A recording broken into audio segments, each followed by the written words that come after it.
Tonight, we examine a powerful shift along the world's longest undefended border. For decades, Canadians flocked south for deals, filling American border towns with shoppers. This ritual fueled local economies and cemented a cross-border retail bond. But now, that steady stream has slowed to a trickle. Major US retailers are feeling the pinch as Canadian shoppers stay home. This isn't just about shopping, it's about two economies evolving. Canadians once believed the US offered better prices and more variety.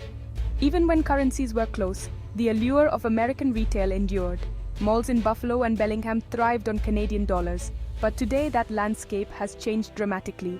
More Canadians are spending at home, leaving US retailers scrambling. Empty storefronts and quiet parking lots tell the story. Canadian businesses are finally reclaiming a market they once lost. The change is gradual, but its impact is undeniable. What's driving this shift? It's more than just the exchange rate. Canadian retail has become more competitive and sophisticated. Online shopping has erased many borders. The digital marketplace now offers Canadians global access from their living rooms. Tonight, we'll explore the reasons behind this shift. We'll spotlight 7 major US retailers feeling the pain, and we'll ask what this means for the future of North American retail. The story is about adaptation, resilience, and the new rules of cross-border commerce. As the old shopping pilgrimage fades, a new economic reality is taking shape. The question, who will thrive in this transformed landscape? Stay with us as we uncover the forces reshaping retail on both sides of the border. The answers may surprise you. To understand today's changes, we must look back.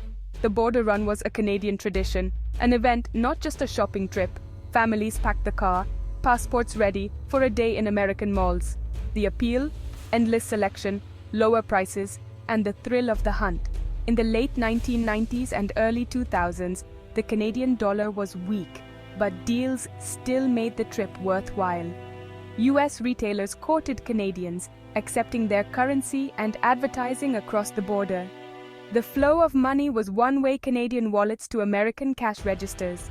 The journey became a cultural touchstone, complete with strategies for duty-free limits and cheap gas. A visit to Olive Garden or the Cheesecake Factory was part of the experience. For many, it was a routine way to stretch the household budget and access products unavailable at home.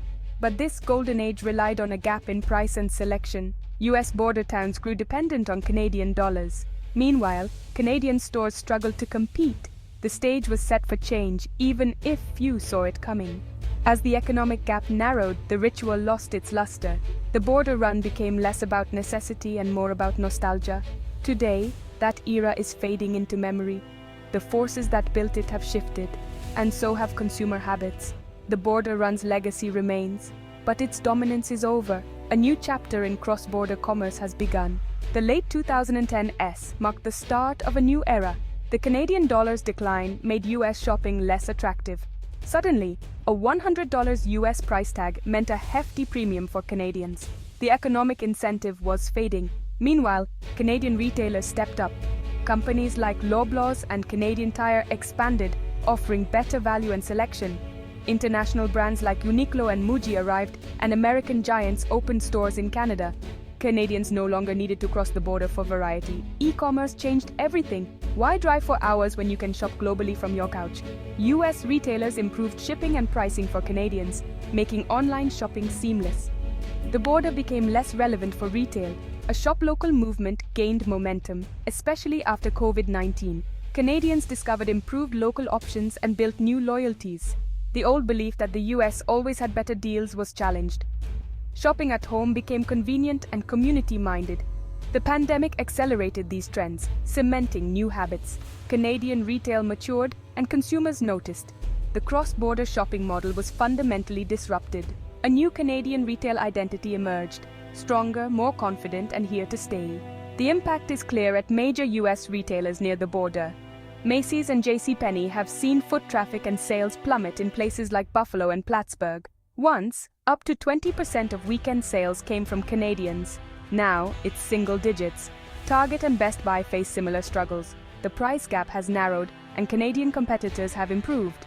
Outlet malls, once packed with Canadian bargain hunters, are quieter than ever. Stores like Gap, Old Navy, and Bed Bath & Beyond are feeling the pinch. Parking lots that were once full now sit half empty. The decline isn't just anecdotal, it's visible in every empty storefront. Retailers are scrambling to attract local Americans, but the loss of Canadian shoppers is hard to replace. The border retail economy is in crisis. The question, can these stores adapt before it's too late? The numbers tell the story. In 2013, Canadians made over 42 million same-day trips to the US. By 2024, that number dropped to under 18 million, a 60% decline. Canadian spending in the US fell from $8 billion in 2014 to less than $3.5 billion projected for 2025. Billions once spent in the US now stay in Canada, boosting local businesses. US border authorities report a 25% drop in the value of goods declared by returning Canadians since 2019. Even those who cross the border spend less. The days of massive shopping sprees are fading. Malls within 50 miles of the border have a 4% higher vacancy rate than the national average. Sales per square foot lag behind national trends for 5 years running. The decline in Canadian shoppers is not a blip, it's a structural change. The commercial real estate market in border regions is feeling the pain. The data is clear, cross-border shopping is no longer the economic engine it once was. The shift is deep, lasting, and reshaping the retail landscape. For US retailers, the challenge is urgent. For Canada, it's a windfall. The ripple effects go beyond big retailers. Small businesses, diners, gas stations, hotels are suffering in border towns. Once busy communities now face closures, job losses, and population decline. Shrinking tax bases mean less funding for schools and services. Local politicians are under pressure to find solutions, from federal aid to new tourism initiatives. US-Canada relations could face new trade tensions as economic shifts play out. In Canada, the story is brighter: billions repatriated, support jobs and investment. The retail sector is stronger, and national confidence is growing. The decline marks a coming of age for Canadian retail. For US border towns, the challenge is survival and reinvention. For deeper insight, we turn to Dr. Amara Singh, retail analyst and economics professor. She sees this as a long-term evolution, not a sudden crisis. The myth of American retail superiority is over, she says. Canadian retailers have become smarter, more efficient, and globally competitive. E-commerce is the great equalizer. Consumers compare prices instantly, regardless of borders. US border retailers were slow to adapt, missing the shift to digital and global competition. The future belongs to stores offering unique experiences, not just mass-market goods. Survival means innovation, specialized boutiques, entertainment, or service-based businesses. The era of relying on Canadian shoppers for basic goods is over. Painful adjustment is inevitable, but it could spark new creativity. Reinvention is the only path forward for border communities. The retail landscape will never be the same. What's next for border retail? A permanent realignment. US border towns must diversify. No longer can they rely on Canadian bargain hunters. Tourism, culture, and unique attractions are the new focus. Struggling retailers must rethink their border locations, perhaps downsizing or pivoting to online fulfillment. Serving local Americans is now essential. Some stores will close, but others may innovate and survive. In Canada, retail is poised for growth, but complacency is a risk. Online competition is fierce everywhere. The future is integrated, digital, and consumer-driven.